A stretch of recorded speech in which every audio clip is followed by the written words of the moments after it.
hor kaham yaparo tini ang live phaile tomoni no iPhone phaike tini jeta ano kabang kokborok no comment WhatsApp tui text khaike text khayei ano add khairika iPhone 8 Plus iPhone 8 tei iPhone 11 iPhone 13 norok jodi nangui tongo hingka tabukni bisino order khlainani bagui order khaidi hingke joto add khaijak joto ready hingke bongni QC report ang phunuk rinai 13 hana muchungui tongnai takhuk naidi o jaga out of stock ni thaka iPhone order khlaimanko hingke bini QC report nangno phunugui riwano 13 only battery change the charge onko they are not available hingke tei bini naidi profess condition white color ni iPhone 13 hingke norok obono nahari mano nahana muchungui tongo hingke 13 model hamjaknai box bo logi manai tini o offer price norok nahardi narka hingka kai norok manai hingke ang emne siuri 700 টাকা tabuk ongkoni yango 24,000 25,000 nung jodi paika hingka kai hingka aroni bisingo ang 100 টাকা discount kharinai norok jodi nangka hingka kai 13 model norok nahari mano tei kaisa 11 grade C plus obo nahar manko ang add khaijak o jaga nog nugui manka na oro only battery change hingkai bini grade C plus ni iPhone 11 iko bini condition naidi o jaga min condition o jaga nog nugui manka na black color ni nog nugui manka na hingke 13,890 টাকা oroko siudi 500 টাকা nangnai tini order khlaike tabuk order khlaike discount thangdi 100 টাকা nangno rinai hingke obo iPhone 8 2GB 64GB grade B minus ni 6,320 টাকা mo stock o tongkho hingke oboni QC report nangno phunugui rinai battery 80% health mannai minor kisa scratch tongnai mane phone o tekhai tongo iPhone 8 Plus mokha 8 Plus moni QC report nangno phunugui rinai naidi mokha battery service hini nukjaknai mane no ningo battery paltok nakhe paltogui mano paltogui phono tui mano jemon mia o iPhone 12 unboxing khlaima hai hingke norok nugui manka na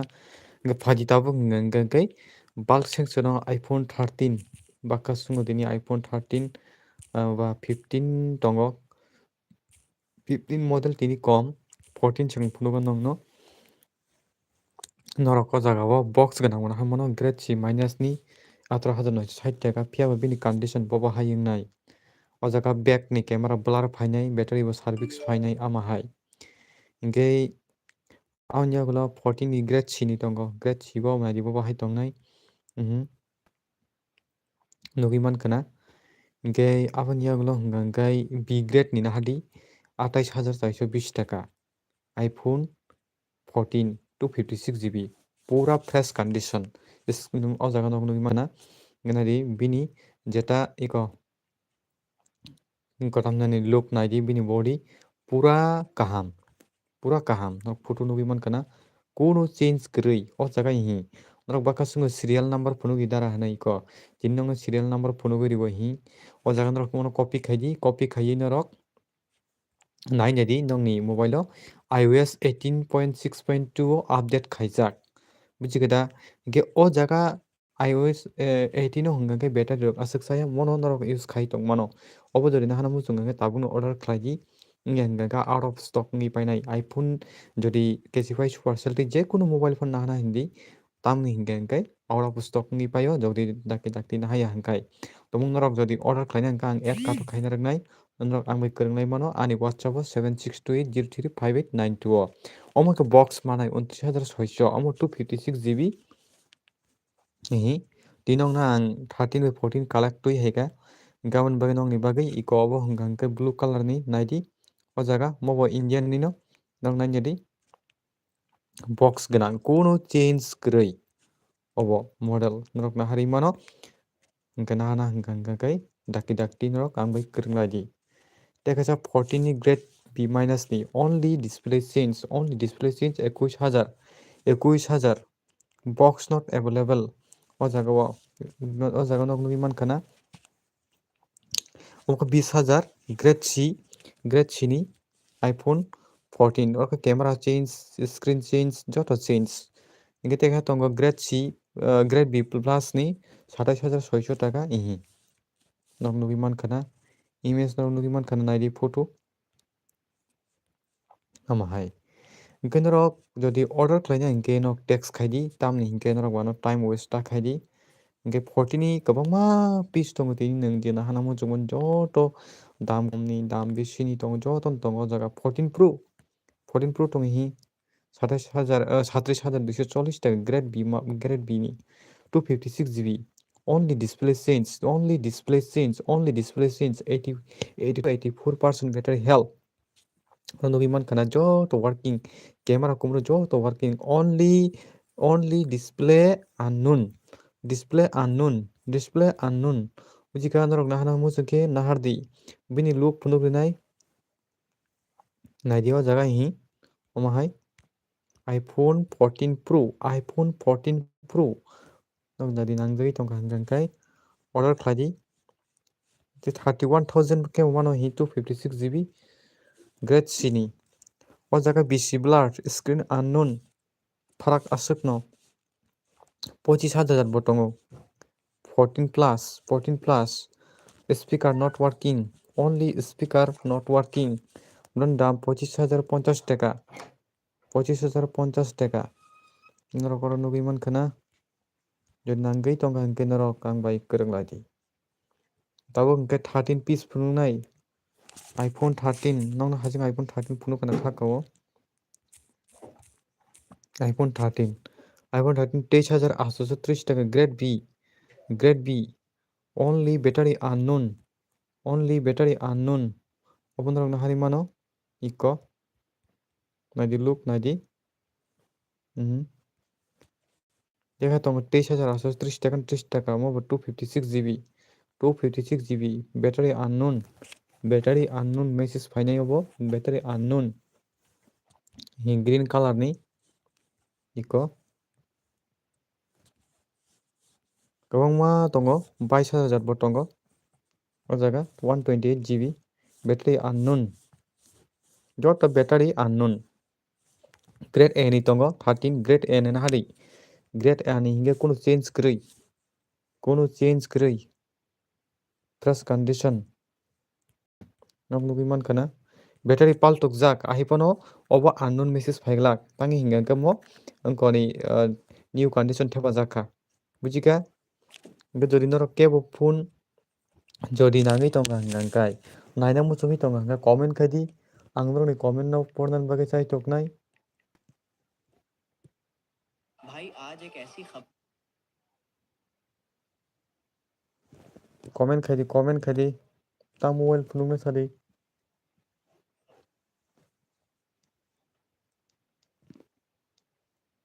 udara o Poco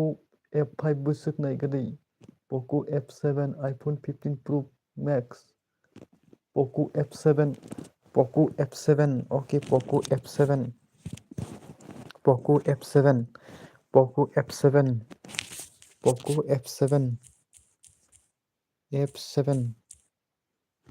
Poco X4 Poco X5 Poco F7 to tongnai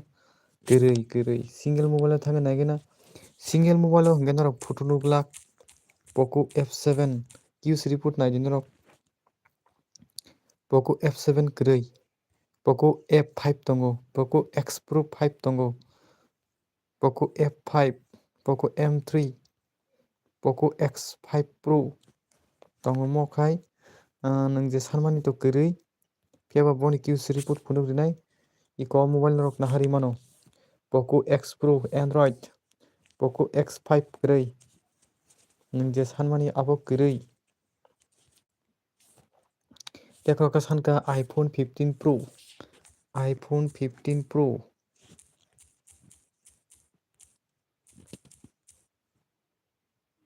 iPhone 15 Pro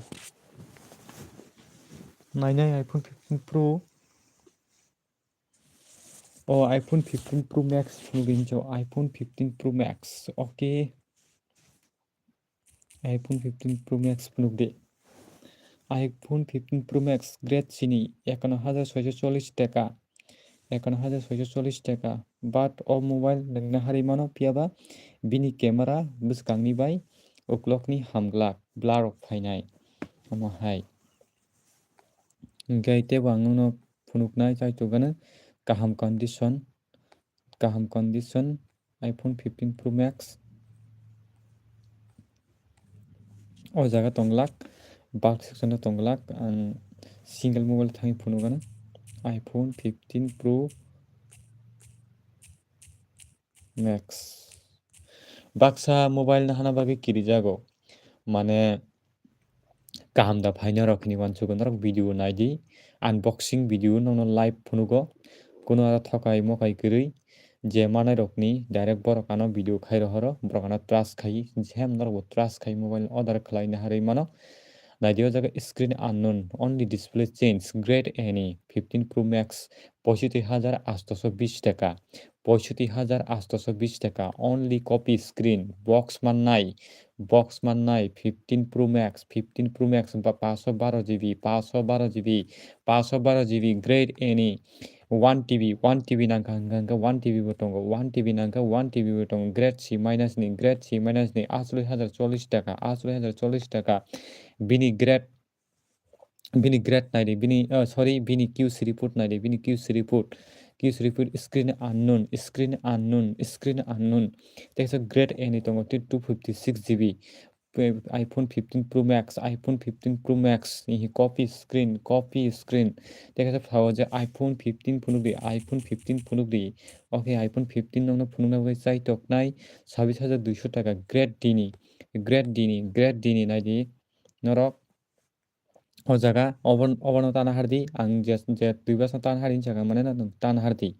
nahar kangka oro hamia phaiga hangka norok ano sinai hangka mona hadi fair condition na hadi good condition tongo good condition 36,907 টাকা tei fair condition hangkai busuk naija jagao 36,016 টাকা bini QC to oro mention krei phiaba obo hangkai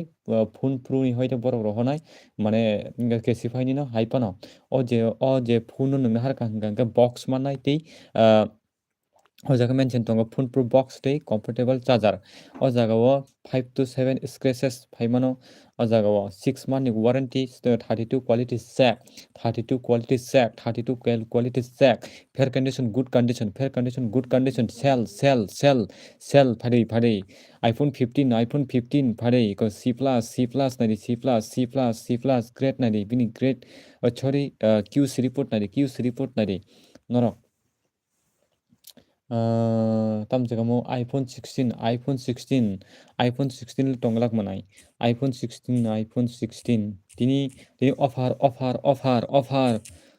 norok nahara musungke nahari mano iPhone 16 plus tongo grade any 16 krei angkai nadi oboni keys report phunugrinai pura fresh condition charger manglak box manglak angwe contact khlaidi nahana muchungka hangkai 128 GB 8 GB RAM 128 GB ROM grade any 57,270 টাকা see you recharge হক লাইনে 58,270 টাকা 58,270 টাকা see you recharge 1,000 টাকা अंगनाय तामनि हिंके मो 50,000 नि गोबां mobile आबनि बागे अ जागा बिनि सिउ रिचार्ज नांनाय 1,000 टाका तांनि हिंगांका जों जेफ्रो पेक हैनो आप्रो जों कास्टमारनो जों पेक हैनो मोटा मोटी 700 हाइरो गाबनि बागै नरक अबनो हानमु जों गांका आं बाय कन्टाक्ट खालामदि आं लाइक रिनारनाय माहाय नों बाय WhatsApp तै दा kreng नाय ताखोग आं बाय जदि नाहाना मुचुंगा हंगा WhatsApp तै kreng दे नों नाहाना हंगा ताखोग ताबुंग kreng दे आं लाइभ नि बागे अर्डर खालायरिनाय बुजिगदा 700 टाका वो नों आं 100 टाका डिस्काउंट रनाय नों तिनिनो अर्डर खालायका हंगांगाय तामनि केनि आबो मोबाइल हंगांगा 38,000 15 नों जे साजाक मानि आं खाखायो नों जे साजाक खाना 15 थासिंगो 15 आं लाइक रिनार माहिमा तंगाब्ला बेनि थाखाय दङ 15 थाङाना लाइक बोलते अरसै अरनार खाना एड कार्ड थांगना तंगरे 15 तंगरे जागलिया तो आंनि बागै टेसन नायफिनाय 15 iPhone 15 फारे go pari watcho pari B grade ni botong hi B grade ni tongo omo copy screen phiaba যেটা नों original नों parts mana mo chumi tongo kuno change kroi abong kai 36,016 টাকা 128 GB hanggang nung tekaisa hanggang good condition ni hana mo hanggang 37,960 টাকা total ni thangkalai na 38,000 38,000 rok thangkalai na koidin rok nang sokpai koidin nang nono ang live proof nugano tongode live proof na sakangni mona ang like rina raknai 7 থেকে 10 দিন nago ang no live buini phunugrenai buije order nahamani কয় তারিখে রেখা কয় তারিখে ফাইকা ang no phunugrenai miyao kaisa 12 order khlaimani deliver nugi mankana hingkai bo obono order khlaika 9 tarik January o order khlaimani miyani date hingkai 16 January hingkai salbosuk wngkhana nungno hisab khainai sidi ayango 9 na 9 10 11 12 13 14 15 16 8 din nangkha bini o device no ko fainani 8 din nangkha je dino order khlaio a dino tracking ID maya 10 dino tracking ID mano iko tracking ID rok no nugi mankhana hingke o mobile nangkha 14,687 টাকা discount soho hingke aboni bagoi o jaga kisa prepaid tongo tamni hingke bini amount sekango tongmani bagai hingke amo hai nungbo jodi hanamo chumi tongo hingkai tabuk ang bai whatsapp o kwrwngri ang whatsapp o online no hingke nung 15 hanamo chungke naharui mano fresh condition hingkai aboni bisingo norok kebo jodi nangui tongka hingkai comment khaidi norokni comment ang porio tei norokni mobile je sano ang abono bago nainani bagui chaitongo puila rangda nang takhuk siu recharge nungano jotoi 600 pay khaidi jotoi 600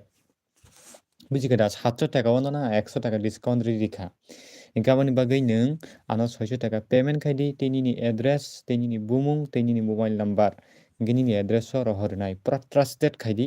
তামনি বাগৈ হিংগাই ko kwbangma buina harui tongo oro live naidi fulfill norok nugui mankhana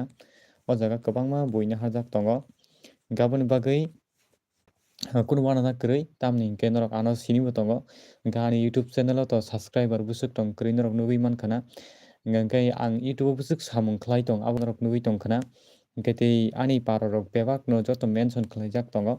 gaboni bagui norok tomungno mobile nahana hingkai trusted khaina nahadi kuno kirinani kwrui hingkai nini jodi mobile defect phaibo 2 din return policy tongo hingka aboni bagui ani para hingke khuwai hingkai aboni bagui kuno wana kwrui defect phaibo nini return wnggo je QC o je swijak tongo aboni bade nini jodi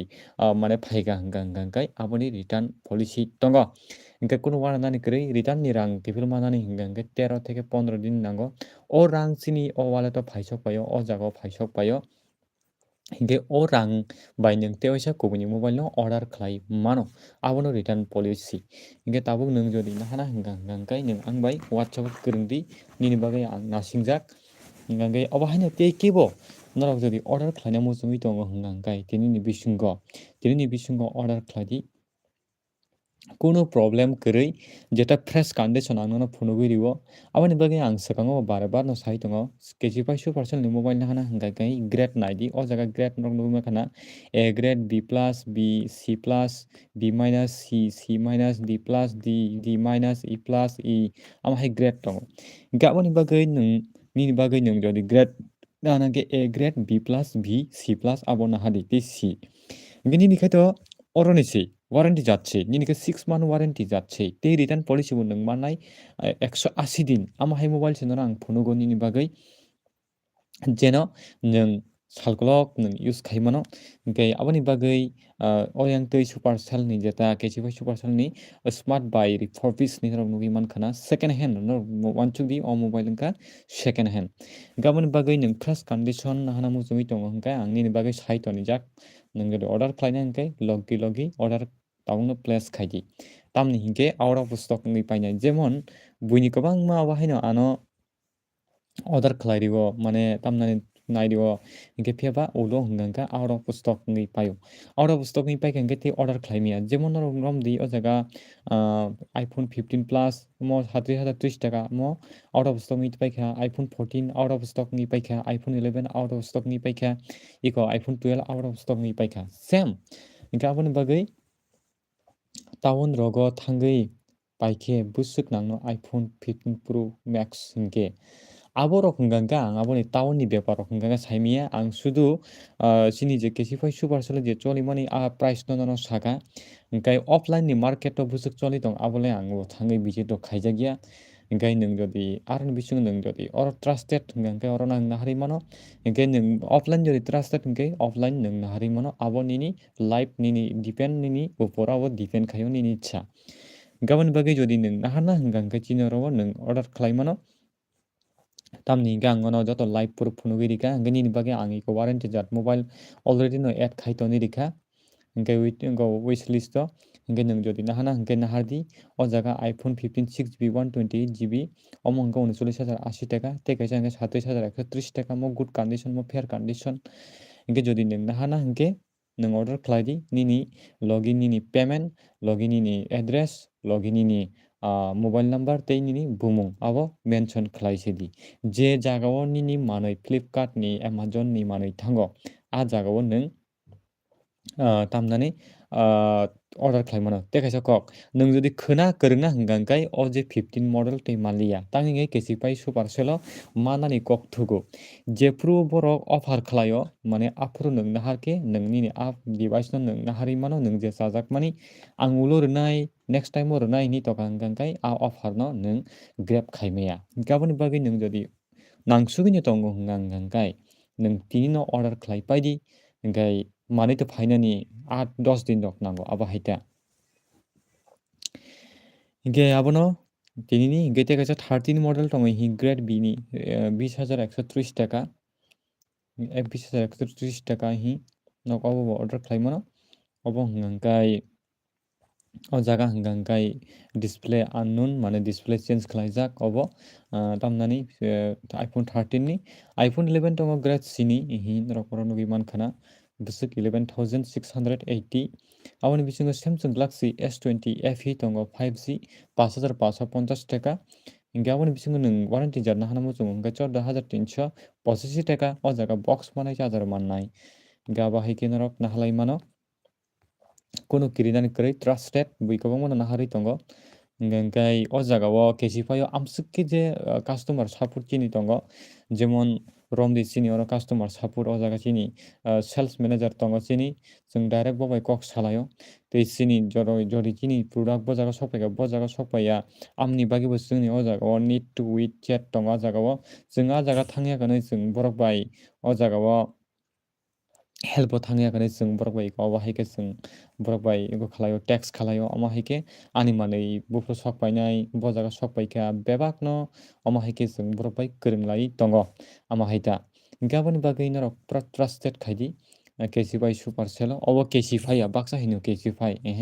omo hingka khe Casify Super Sale se bujikhata o uyang tui nung jodi mobile nung naina muchungbo nung photo simi nuknai price nung nugla kinaro simi se price chung nokno phunugui mano tamkhe chini ID create o hingke aboni bagui chini certificate hingke jodi nung trusted tongo hingka nung order khlai mano tei kaisa kok ang no kun dino jabardasti khaiglak nung jodi trusted hingke nung nahardi abo nini thani depend khaio abo haita gabono hingke tini ang live ma phaika teisa haino hai norok no teisa kaham khe sukrubnai sana bagui tei kaisa baksa address rok kaham ke mention khlai rohai bagui bini khoroksa takhukni abo hai wngkha ang nokno phunugui rwano bini je self thani collect khlaidi hini norok nukjagui tongkha obo yang ambassador gini monai ni hingke o jaga nugui mankha norok o jaga reach out to customer for self collect bono SMS podantori hokamia o hingke bo abono khel khaya hingke aboni bagui tamungnai mo iPhone 7 order khlaimani hingke khuna 24 ঘন্টার bisingo bono address rijaknai o address o thangi bo manui nainai hingke aboni bagui norok je jagao nongni Amazon ba Flipkart ni je manui address norok naharo address no rwdui hingka borok bo rwnani digdari wngko tamni hingke chini mo express bai phaio hingkai iPhone 14 Pro naigradi dara okay nainai iPhone 14 Pro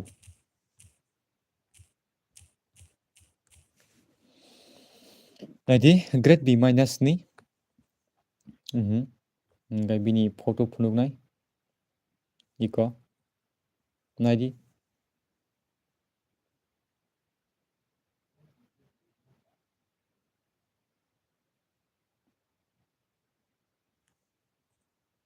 ओमफ्राय बिनि condition नायदि इक'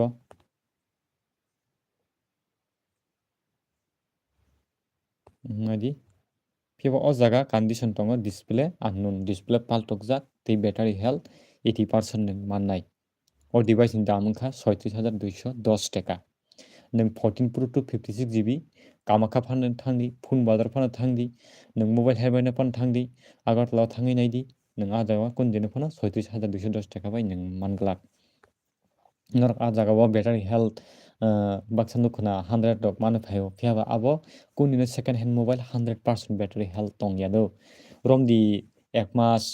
आ बितर गैतो निजि जों use खाइसाय मनो रमदि एंग 6 मास रक दो कुनदिनो बेटारि हेल्थ 100% बाया बाक्सा कासिंगो नारा बेटारि हेल्थ बसो बेटारि हेल्थ सेकेन्ड हेन्ड मानो न सेकेन्ड हेन्ड बेटारि हेल्थ आजागावा 85 90 आमति रक न माननाय बा 82 81 आबो नों माननाय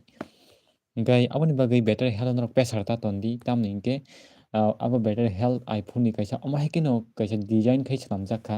कैसा लिक्विड सिस्टेम आबो बेटारि आबो खालसा आबो बो पाइ थानाय न आ हेल्थ बो पाइ थानाय न इंके नों पाइ खांगे तामखाने नों मा पालतक नाय आबोनाव आइफेल नि कैसा चेंजिं बुजिखादा जेमन जों तबक तिनि माइचाका हरो जों माइचाका ओंखायनो खोना जों तिसा अखयो आपति हैनो इंके आबोनि बागै जों बेटारि बो जों जेकुनु सुरु आइफोन सिमिया जेकुनु एन्ड्रइड फानोंथोन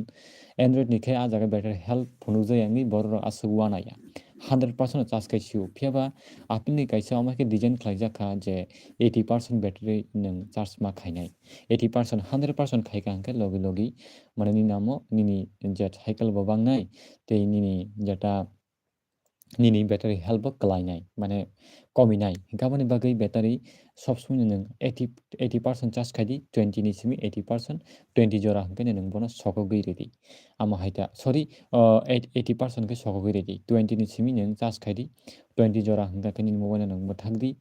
गाबोनि बिसिंग ते आंगासो केयार करि 100% पन 20% 1% पन यूज खायनाय आबा हाइके नोंनि इच्छा नों नों जदि लं लास्टिंग तिना हंगांगाय किसा निनि मोबाइल नो डिस खायति का हंगांगाय निनि लं लास्टिंग थानाय आमा हाइता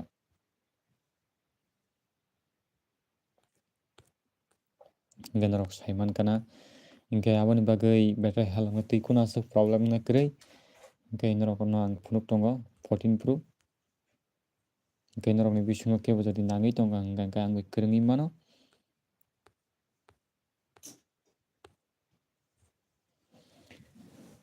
गासुकनो इंकाय आबोनि बिसिंग नरक केबो जदि नाङै दंगा हंगांगाय कमेन्ट kai sadi ang नरक नि बागै नायनि बागै चाइ तकनाय इंकाय 13 Pro Max बो दंगो 26,910 टाका ग्रेड D नि iPhone 16 फुनुक दी iPhone 16 ग्रै iPhone 16 ग्रै तंका हंगांगाय आं फुनुक कामो iPhone 16 grey iPhone 16 o jagao stock gरै इहि सार्च खाय फुनुक नायदि 16 plus दंगो आं हाजिनो कायसा 16 plus ग्रेड एनि फुनुका महा ग्रेड D minus नि महा आसो कन्डिसन हामिया ओमफ्राय आबोनि बागै आं सानाय iPhone 16 ग्रै स्टक ओमफ्राय नोंना हाना ओमफ्राय 15 ना हारि मनो 16 by 15 कुनु फाराक गरै एकटा जागा ना फाराक आ जागा आपेल इंटेलिजेंस गरै 15 फियाबा 16 ओमफ्राय दंगो आसुनो फाराक गावनि बागै 15 बो काहाम न मॉडल 15 ना हारि मनो 13 ना हारि मनो कम बाजेट हंगांगाय गाबोन बागै आं सावा iPhone जतो सेम कैमरा रग जतो सेम तामखे बेटारि बातिनो टिकि थानिबो सुरु बुमो सिमिसे चेंज आं अनेक ता iPhone यूज खायनायखे लाइबो ओंका आं साइमानका जे iPhone नि कन्डिसन बो बाहाय नों जेसे पानो iPhone पाल्टकै दै तंदि जतो सेम सेटिंग रग जतो सेम थुंबो जतो सेम आनि बागै हिंगांगाय iPhone माने जतो same Poco X3 Pro 8GB 128GB 128GB grade C plus takok naiji phone इंके ओबो के सिंगल मोबाइल नङा ना हिनि मनो तां फटो फनु गया ओमनि का फटो करै नङरो बिनि QC रिपोर्ट से नों मानायनाय QC नायै नों म मॉडल न माना हानाय नों मॉडल ना हाना के ना हमनो फियाबा डिस्प्ले ओ कैसा स्पॉट फाइ मानो अबा हाइता Hingga arani bisingo nang jodi tebo device jodi X30 Pro tongo de te dio tongo te device kwrwi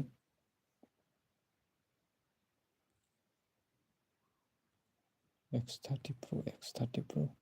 Poco X30 Pro kwrwi X5 rok tongo hingga X3 Pro je tongmani abono phone bo ang no device kwrwi hinchai rwo ang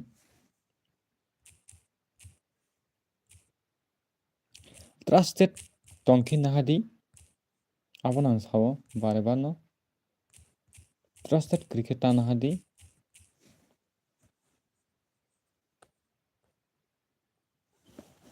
hingkhe kaisa kok jemon offline dogo battery boosted rok paksari ho boosted khe tamna hin mane nini battery health paijak do ahipano battery 100% khlai rohoro amtui dugan rok bo tongo ang mention khaikhlak amtui dugan kwbangma tongo agartala rogo hingka hingkai aboni bagui borok khai hino ang 100% battery health makha phiaba chini o je Casify Super Sale no swkang bai no no khojak khai rwo je o jaga QC no je o jaga ni tam parts change khaijaka phiaba no offline dugan no saglak kuno change kwrwi jotono kaham phiaba nongto mobile ni nongto engineer ya blena nongto service khai ya blena hingke nongkha abono biswas khai tui haikata hingke ulo khai chalokte hingka hingke tamong battery health trwk khe pai sinaita hingke afuru hingke nong saimana ano thogaika hingke aboni bagui Casify Super Sale hingkai nong niji no joto nai mannai screen copy battery unknown ke battery unknown o jaga kuno matha bethak ongna kwrwi nong niji puila swkang no nugui paikha iko nog nugui mankha na o jaga display genuine nog gana o swirok jani pungbaikha noise faitokana norok ni yang digio swirok tamjani nugui chiri kholai tolaikha 36,050 taka iko iPhone 14 Pro hamjaka hingka white color ni bujikhada jephru 16 phaiano 16 hamjaknai rok ang community tab rwnai norok nai tongdi norok aboni bagui YouTube channel no kokborok ni tech entertainment YouTube channel no subscribe khlai tonidi hingke norok mannai iPhone 11 hamjaknai iPhone 11 4GB 128GB grade B ni aboni bisingo nong warranty gwnang jat nahana hingke iko bisi phelaiya 16,160 taka box mannai hingke aboni bisingo A grade nahana hingke A grade bo tongo 17,700 taka A grade to hingkai tamo mannai hingke kuno kwrwi tamjakamo kuno change kwrwi joto kaham nong mannai 13B plus grade ni naidi o jaga nog nugui mankha na hingke aboni bagui norok jodi nahana hingka hingkai contact khaidi tangi hingkai je nokno tabuk kok phunukmani o mobile rok pai thango out of stock oi thango norokno muitukha di ang jephru live khaio afuru je mobile phunukmani ulo rogo live khaipura model totong kwrwi ongoi thango tangui sale ongo sale phaljago ta hingkai tekha tongo iPhone 12 grade A ni o jaga kwbangma category tongo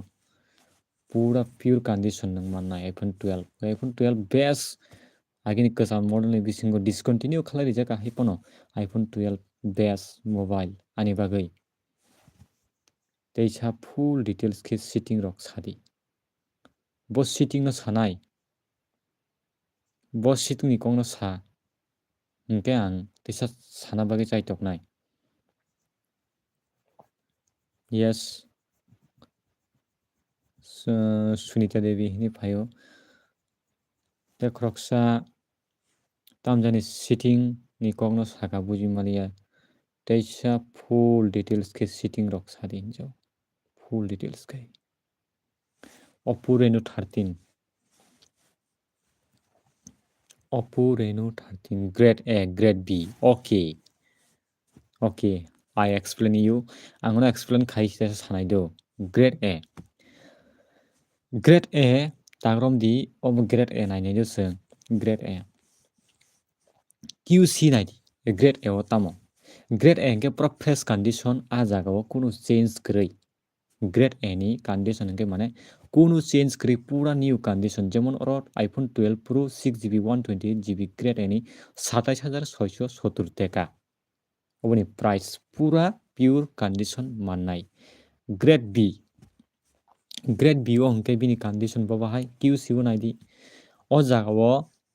बिनि minor scratch फायनाय माने उ device किसा मिसा scratch किसा मिसा Kirik जाग्रक फायनाय आबोखे Grade B आरबो कुनु change गरै ते कायसा ओ जागा ताग्रमदि Grade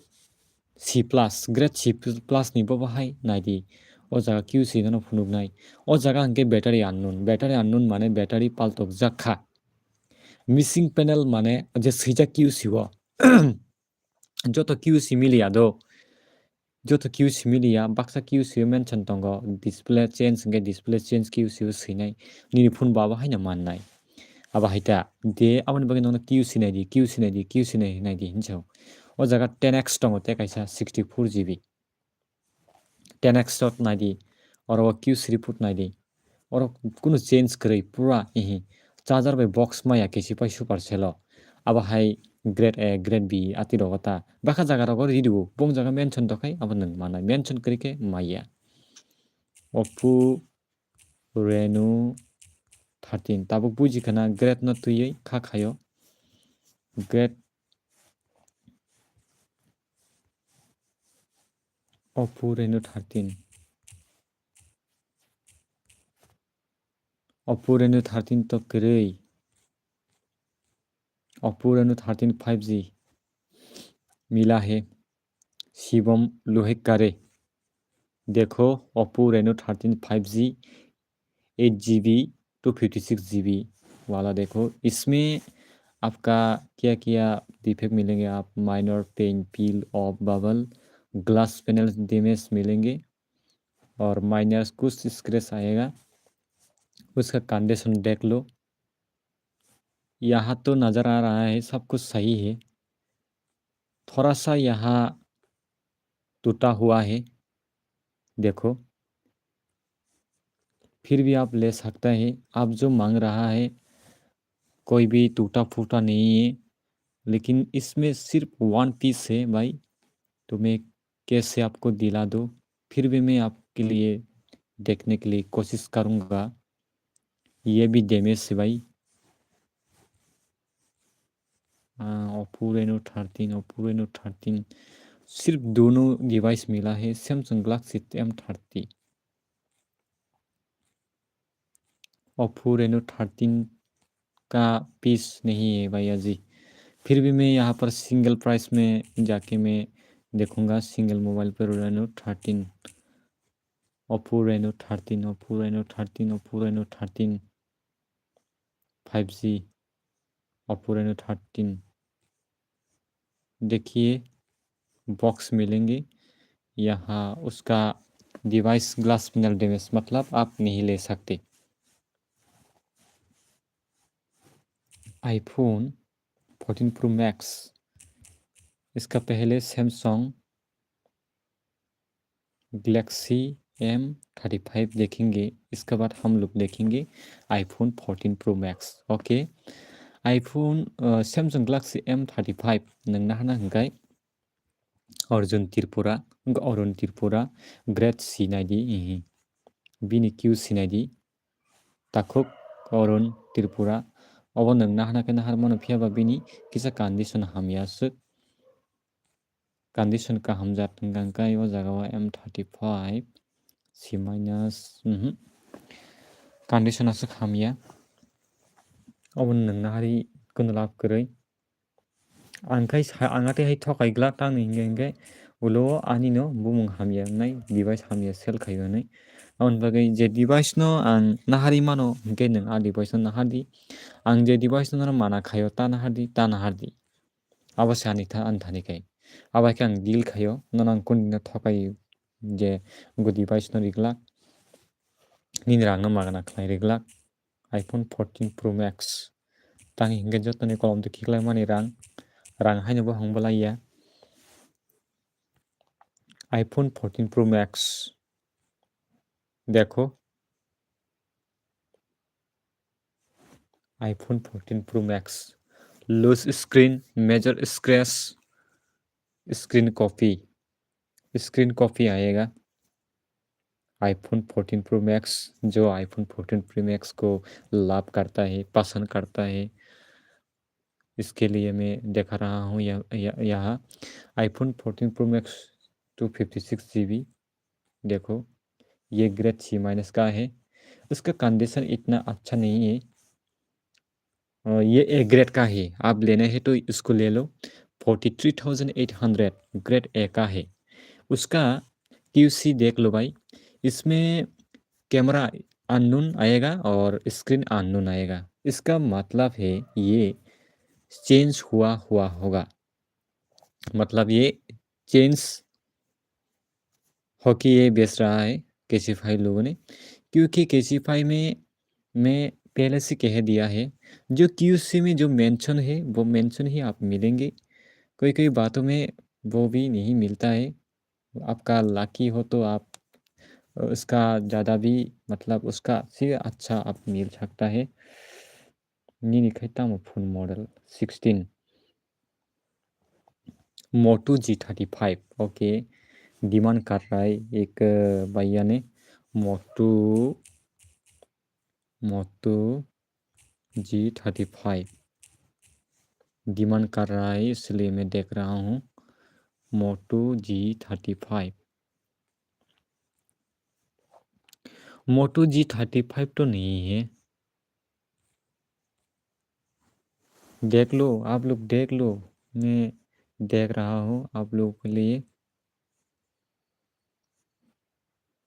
भाई लोग एक डिवाइस भी आप लोग ऑर्डर नहीं करता है सिर्फ देखो देखो देखो देखो बार बार कह रहा है मैं आपके लिए इतना रात में यहाँ मैं बैठकर आप लोगों के लिए वीडियो बना रहा है आप एक ना एक तो मोबाइल ऑर्डर करो G35 जैसे मेरा भी मन खुश हो जाता है आप लोग ऑर्डर दिया तो मोटो G35 तो नहीं है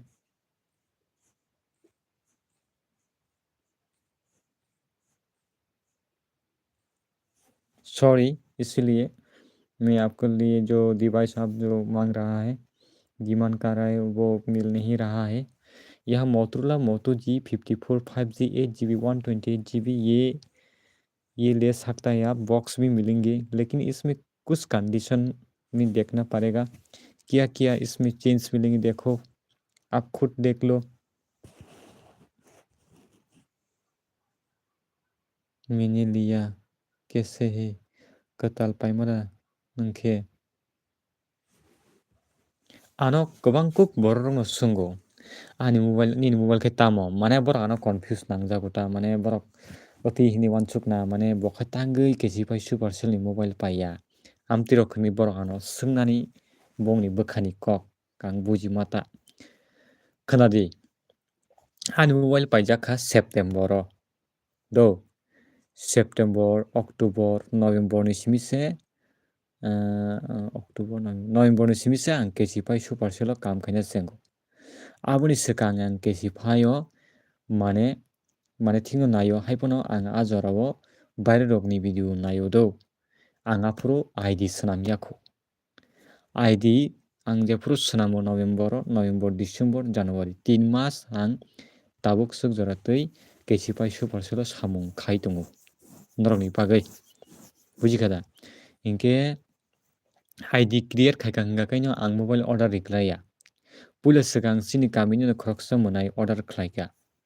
hinkhe ang ani jodi iPhone 16 ani yago jodi kwrwi hinkhe ang o Casify Super Sale ni mobile kwbangma mane ani rang je bai painani moton kwbangma mobile tongo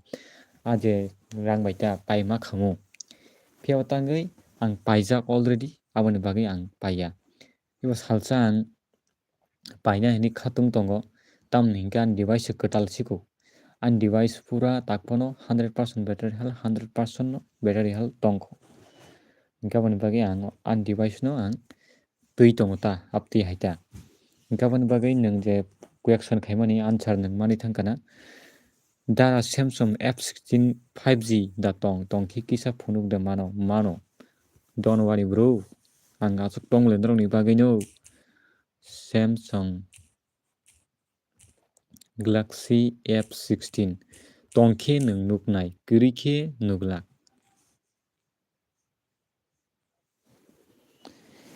Samsung ni model kwbangma tongo do nung naharui use khaimano hingke nung je sanmani abo device hingke kai ani mokolo klai angui toka nung kodo klai nai tongdi A56 rok tongo S22 rok tongo hingke nung F16 je rutui tongkha o F16 khe kwrui hingke ang single mobile no phunuknai tora tong Samsung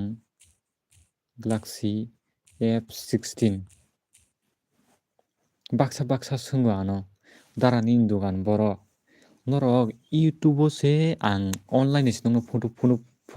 phunuk tongo do F16 kaha tongo hi grade minus ni do hi phiaba o condition hingkai asuk hamyata o model no nung naharkhe nin bagui ekdom hamya ngnai gabon bagui ang recommend khailak F13 tongo 13C plus tongo phiaba 16 le kwrui o model nung nahari mano hihi o model no nung nahari mano bisi damya 4080 taka se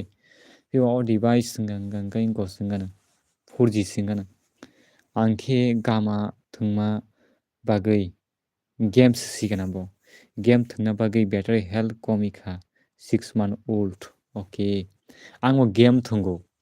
iPhone nung 100% battery charge khaina iPhone no kuni no phone 100% battery charge ta khaidi 100% battery charge khaika hingkai battery health komiu ang bare bar no sao hingke ani phone takphono battery health 100% tongkho bujikada tangui hingkai ang maintain khai tuio nangkhe ang bono dino 5 bar phone ang charge khainai to phone ang 100% khaiglak ang jefru 25-30 rogo hingke ang charge ridio bujikada 80 ni ang lairia 80 hingke ang charge ni sokok rio hingke bo nung kaisa announce khaijaknai nung a jaga set khai tonri di jefru ni battery health sorry battery person 80% hingke na battery person 80% complete nei kaisa announce khainai 80% complete nei sakangkai nung aphukai ni plug sokok sidi amahai khaimano Samsung M series M53 rok tongo M33 rok tongo M14 tongo iPhone 12 grade C okay o takhuk na ang bufru comment khaino hingtongdo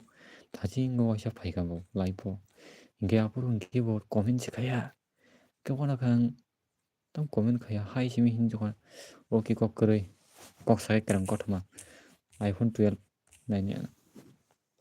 iPhone 12 grade C plus tongoi hi C bo tongo do C hingkai 15,090 taka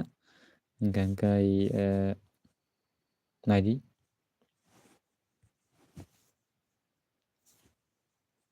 asuk condition hamya hingkai nin bagui ang condition kaham nai nung jodi nahana hingkai 17,841 taka tong kaisa iPhone 12 hingkai mo 12,480 taka bo tong grade C plus goboni condition bo bahai abo phunugrinai nongno battery unknown gaboni bagui nungo borongo nahai chunghane chawo hingkai je device no ang tan nahari hingke tan nahari hingke nahardi bujikha 17,000 taka jarno nung nahari mano hingke tekha tongo grade C no 14,500 taka glass panel damage obo tang nahardi iPhone 13 mini ang nainai bagai wait khaidi grade 3 minus butana hadi baksa angkai nono hindi wala kan nahar maro hincha kampia ang angkai nahar maya sinchao tangai nar wan chukti tipra sana tipra sa thokai sa dasa te ang mo bunya thokaya ana mata thokai di ani khatisi nadi ko 64 13,580 angkai abon bagai dari nang nah nang grade A grade B na hati awajat tan nang bagi best quality ka ham fresh condition mobile mannai bujigada iko tekha tongo 16,800 no boitaka obole na hari mano bini condition phunugri wana iko kisa scratch tongo ga haipano mo nahari mano battery simino service so klaika nungobo nahari mano ikobo nana hingga kai 256 GB piaba 128 GB 256 GB mannai Infinix Note 40 Pro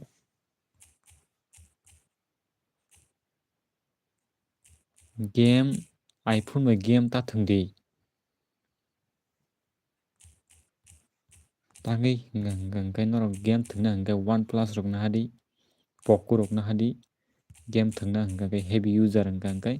nung iPhone bai jodi game thungkai nung battery paimang thian nung interest bo nanglak iPhone jogo Infinix Note 40 Pro to kwrui 12 Pro rok tongo Infinix bo chao game thungna bagai miskada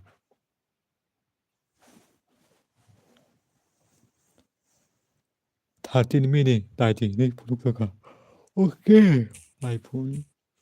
13 mini muktri faida ka nong bagi video sanamang 18,370 টাকা kai tong grade chini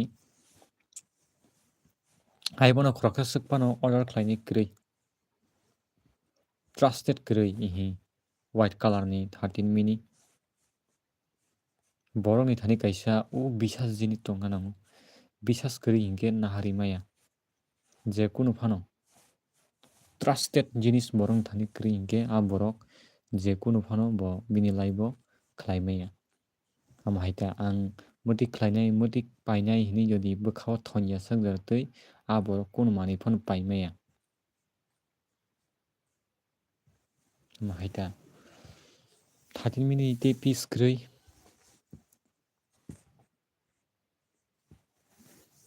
gabono nok ni baga ang add card o khaina rok jao jodi order khlaina musungui tonga angka order khlai nongni bagai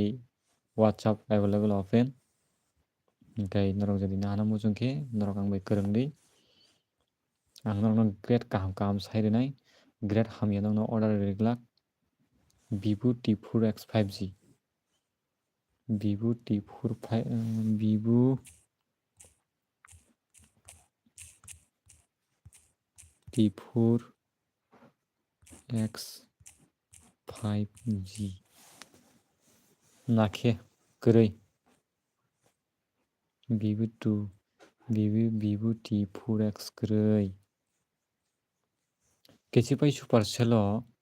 amai Vivo rok bisi available kwrui tongo phiaba je model rok sanlayo ag latest mobile rok asuk manyata te kubuni model nung nugui tongkhana naidi ang je kaisa ko scroll khai thango aron bising sajake sadi rang rok bo nangbala kwrui khe phatsa nahar mayata baksani tongo baksani kwrui right ati phano chini chamung to jeng advertise ma khaibala haya diba bujiwang bo tangi hingga angkai sungbo sini oje ekta jeng business hapta angkai a business no follow langna bagai jungto advertise ma khaine haya dana nung rang to khe nahadi kwrui khe tana hardi aboni bagai ang sao nung kham khe nahadi atiya anthani kebo jabardasti khlai phone phalka hanai report narok khede khana khanayako tamni hingke je borok paina muchungjago boano direct WhatsApp bai kwrwngo dara muti phone order khlainani donaigra de kang bini bagui naio नायाखै जाजाखा हंगा hingkay ini dara imono order khaisani hingkay ang bini bagui order place khlairio gondina borokno ang jabardasti phone order khlaiyako taksukjaratwi baksa baksa khe ano koi phone order khlaimasai mobile jephuru bini address thangui sogio cancel khlairio apor hingke ani jeta credit limit mamani abo komui thango tei ditio baro hingka hingkhe manya aboni bagui nongno sao norok jodi thik thik mobile order hui mobile accept khlaina hingka hingkay mobile order khlaidi tamoni bagui hingka hingkay mane ani bo mane kaisa customer rok bai behavior hamyangui thango aboni bagui norok tamo sasilangde borma tongo iphone tongo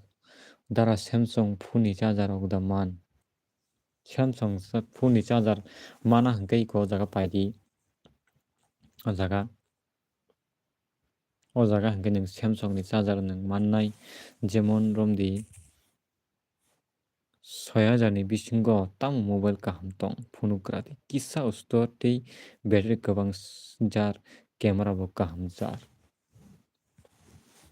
okay nini bagui hingkhe iphone 7 no chanai tongori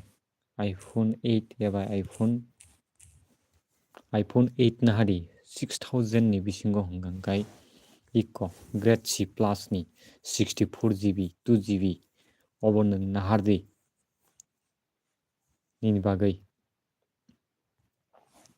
obo nung nahari mano battery kwbang ya battery hingkhe kisa kom no mannai 80% mannai obo 6000 ni bisingo COD soho ni naro 6500 khlainai tubo nung je sanmani bisingo ang no nairimaya grade C1 phe tongo pheba obo hingkay copy screen wngnai iphone 12 pro okay iphone 12 pro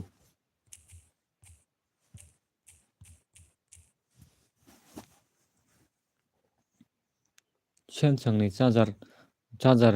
khaito nung collect ma khainai jekono phone ni charger oro mana hingkay o superb condition no hana nangnai iphone 12 pro grade A ni 27670 taka iko mo single mobile ni photo kwrwi QC report naidi QC joto kaham ikono naidi joto working back camera audio jack wifi gps bluetooth volume button phone camera battery 85% manai speaker fine microphone fine joto okay hi 85% theke 100% nung battery manui mano iko obo nung nahari mano gaboni bising kom dam na grade B nahari grade B hingkhe 24930 taka iphone 12 pro omo nung genuine kwtal no mannai pura fresh condition mannai obo eba nung grade A nahadi eba grade B nahadi bisikada nini bagui ang like ri tonika nung jodi nahana hingkhe ang bai kwrwngwi mano jodi nung nangkha hingkay nini need hingka hingkay nung nahardi haino rang leta swbaidi dara samsung phone ni charger rok da man samsung charger ni phone bo swngwi tongo na samsung galaxy phone jemon romdi samsung ni charger ma mani chungo samsung ni charger mana hingkhe iko o jaga nung ma painai obo wngkha samsung galaxy F13 6760 taka omo hai condition rok jung nahakai nung oro phone charger manai jemon phone box bo mannai charger bo mannai aboni bagui nung fair condition nung nahardi o takhuk khoroksa swngnai charger da man tei khoroksa sabo iq new 7 pro iq new 7 pro iq new 7 pro naidi iko oh sorry 7c pro tongwi hi 17290 taka pura new condition nung mannai pura new condition iq new 7 pro 5G 12GB tei 256GB. Abo nungna hari mano IQ Neo 7 Pro. Teka naidin jaga Realme 12 Pro. Realme 12 Pro. Realme nona box section phunukliya do a jaga sa condition hamia. Realme 12 Pro Plus tongo. Purule kwrwi. Realme 12 Pro tongo kaisa plus plus plus. Plus kai tongo puro kai kwrwi. Bahai tong kaham de iko mutinta kaham bai hamya bai ningle kaham da tong. iPhone 15 iko 15 ni condition naidi. 26,200 teka jat bo tongo bat hingka no kisau wansukdi oro phone be nungui mano abo tana hardi 15 no hana hingkai ko 34,550 taka 256GB boni condition bo bahai chung nai nungno phunuknai abo nungna hari mano. Jotoi 34,550 টাকা aro COD 700 টাকা tongnai tini jodi order khlaike 100 টাকা discount rinai mane nungano 600 টাকা COD charge rohdi angni ni address mobile ri rohonai nung jodi nangkhe gaboni bisingo nung box jatbo mano muchungo phone pro box tei charger bo mano muchungo hingke 6 month warranty jatna hadi 36,016 টাকা fair condition good condition na hangke 37,960 টাকা 15 bujiga ani yaktui jotoi tabuk sujaratui 9 jona mobile delivery wngkha 9 jona Android iPhone 7 kwbangma nahaka 12 nahaka 12 tinta piece nahaka 13 Pro rabo hairok nahaka hingkai rok trusted khaidi nongno ang je hingkai wngkhablasa wngkha hai nung jodi bisas kwrwi hingke order to 15-16 ta khlaijak na do baksa cancel khaio rang rok kwrwi na baksa ni ba amtui wngwi hingkai iko kwbangma order khlaijak nungro nugui manka nung goni koita ang goni phunukhan to 1টা 2টা 3টা hingkai 4টা 5টা 6টা 7টা 8টা 9টা 10টা 11টা 12টা 13টা 14টা 15টা 16টা order khlaijakmani bisingo 9টা delivery wngkha khwnaba Sony 7 wngnai tei Sony hingkai iPhone 10x wngnai tei Sony hingkai iPhone 7 wngnai abo haike wngwi thanai deliver nung bai bahai khai contact khainai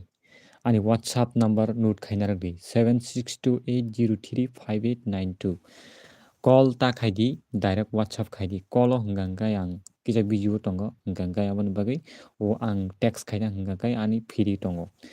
gaboni bagui jodi proyojon hingkai jodi nango hingkai to nung call toma khainai haibon nungano jodi text khaina hingkai horo hingkai ekdom free salo hingkai ang asuk free kwrwi gaboni bagui norok jodi order khlaina hingkai horogo hingkai tebo kaham ebar dibor digi dibor yango 10টা 11টা মানে 11টা 11:30 digi yango sarikrigo hingkai yango 3টা amtirogo hingkai norok ang bai kwrwngtwi gaboni bagui norok jodi nahana hingke nahardi ang nokni bagui add khaijak mobile abo nahari mano jemon iPhone 8 plus tongo iPhone 8 tongo iPhone 11 tongo no jejono kaham number 7628035892 bujiga wngya khaiba norokno ang kontago ya sorry ang nongno kaisa nuto nongno swi phunuknai wngya khe ang nongno ani WhatsApp number nongno phunukgwrwnai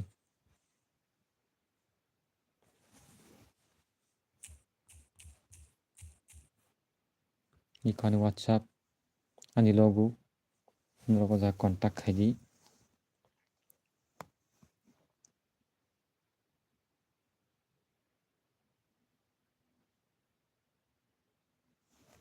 pheba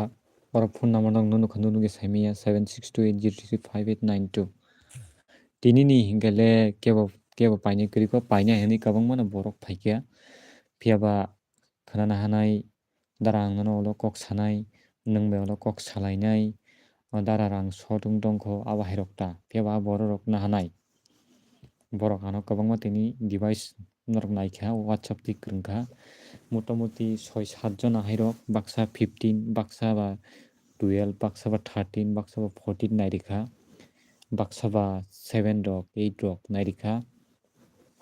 gai joni norok naina hingka ang whatsapp ti bo phunugo naina swkang gai nahana swkang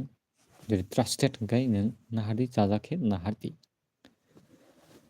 eka swkno jotono hor kaham norok ano logiri tongmani bagui jodi norok nangka hingkai whatsapp e kwrwngdi tini ni bisingo order khlaima hingkai norokni bagui discount 100 taka tongnai gaboni bagui norok order khlaina hingke payment khlaidi ang scanner honai norok jodi payment khaina hingke address kaham ke sidi je jagao nini flipkart amazon ni manui sokpaio a address no rwdi tei kaisa bumung tei mobile number kaham ke mistake ni natui sui rohordi bujikada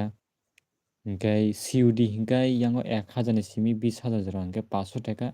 21000 ni simi 30000 hingkai 700 taka haipon tini sukjora order khlaikai 600 taka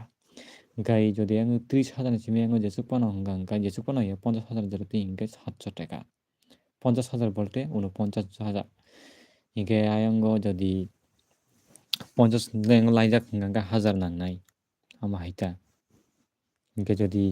COD jodi 20000 bisingo tini rok jodi paika hingka 500 taka o 100 taka minus takai 400 taka norok nangnai iPhone 8 plus last of phone kalangano koroksa takuk iPhone 8 plus phone de hin sai tongo iPhone 8 plus iko grade B minus ni naidi all okay box manai mokhai 7620 taka 8 plus battery simi service dara S24 Samsung busuk naigra dei emna khang live mothaknas nai to khado tu phone nungano request khaiga bang nin bagi nainai Samsung Galaxy S24 tamni ke live khaima balokha ang bo thunarok nango mukti phai tokha tamni ke phungai khai to ani samung tongbla bo prijak borok no chitam khaine tipra sarok bufru gwnang waisini sidu aboni bagui tongori single wala thanai okay whatsapp message khaijak whatsapp message khaijak hinchau okay whatsapp message khaiga ga chungmani tya message sokpaya kobla sa message sokpaya ko bana message khaiga hinchau message phaya ko Samsung Galaxy S24 nung number rok mistake phano sima kana naidi ko Samsung Galaxy S24 7628035892 ani WhatsApp number mistake ta khaidi buina jaga ro sok tongai ani photo tonga jaga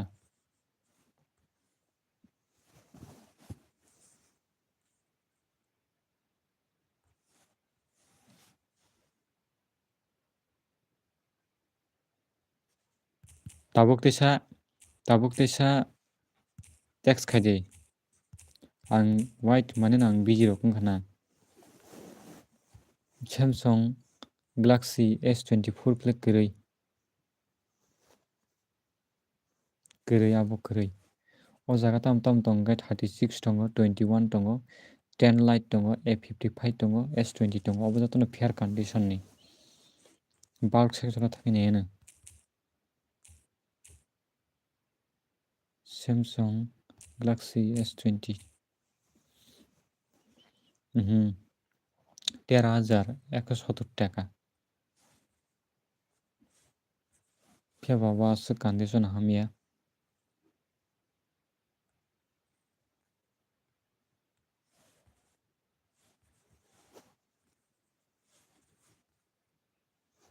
Nukha nukha nini message phaima nukha.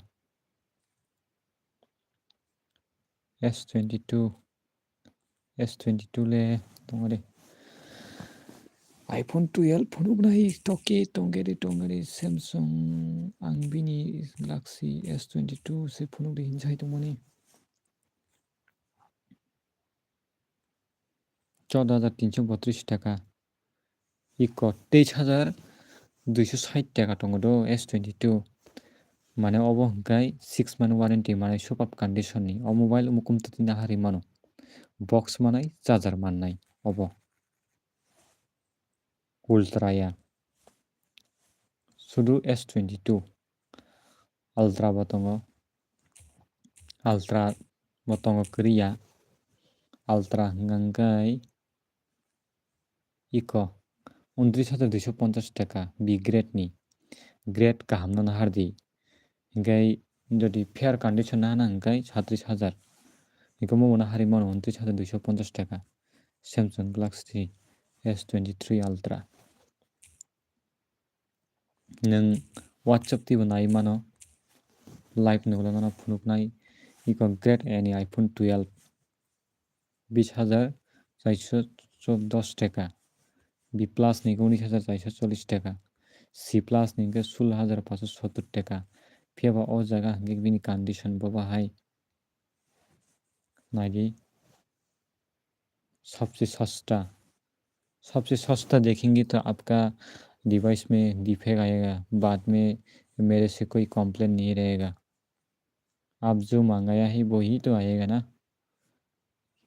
यहाँ सबसे सस्ता देखने के लिए मैं कोशिश करूँगा सबसे सस्ता ई ग्रेड का ले लो भाई 8,730 रुपीस इसमें तो QC रिपोर्ट नहीं है फिर भी आप लेने हैं तो ये ले सकता है iPhone 12 8,730 रुपया है COD इसका आएगा 500 आप लेने हैं तो मेरा व्हाट्सएप नंबर पे टेक्स्ट कीजिए मेरा व्हाट्सएप नंबर है 7628035892 और आपका एड्रेस भेजिए आपका नाम और मोबाइल नंबर साथ में पेमेंट स्क्रीनशॉट 500 रुपीस ओनली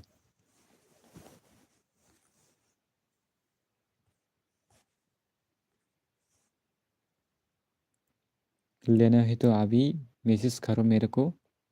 मैं आपके एड्रेस में फ़ोन भेजवा दूंगी मतलब ऑर्डर कर देंगे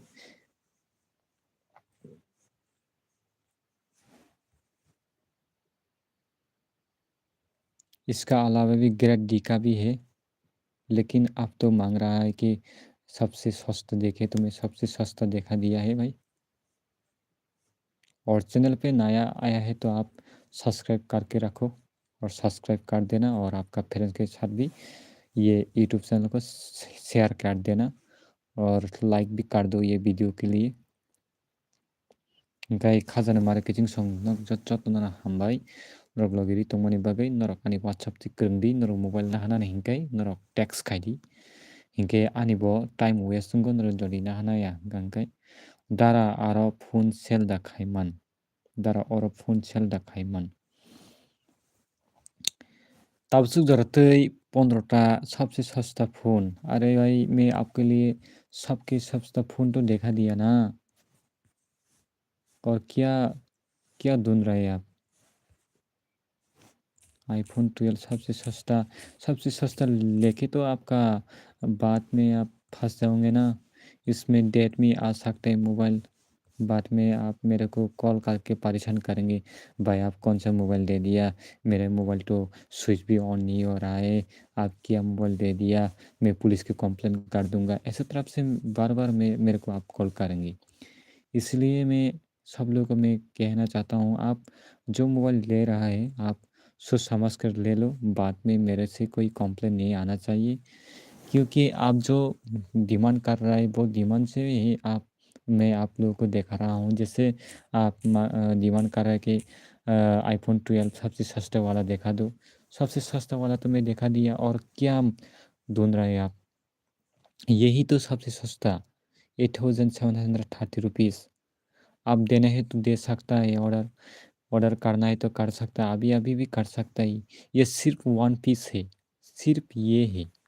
आपके लिए। एप्सनि बुमुं होनगांगाय केसिफाई सुपर सेल, केसिफाई सुपर सेल बाक्सा केसिफाई हिनो केसिफाइया आईफोन 15 34,550 টাকা। अर्डार नांगो डाक्टरिदि म काइसा पिसनो तंगिसु नि गावड़ा पुस्तक ngै थानाय आनेर वार्निं रितखा डाक्टि अर्डार खालायदि हिनै अर्डार खालायनांगो खालायदि किस रिपोर्ट फुनुनाय जत अलके चादर में बक्स में मांगला 1 घन्टा 16 मिनिट काइतखा लाइभ फाइमानि Gerino nangkangkangkai ani WhatsApp ikrungdi WhatsApp number 7628035892 amahai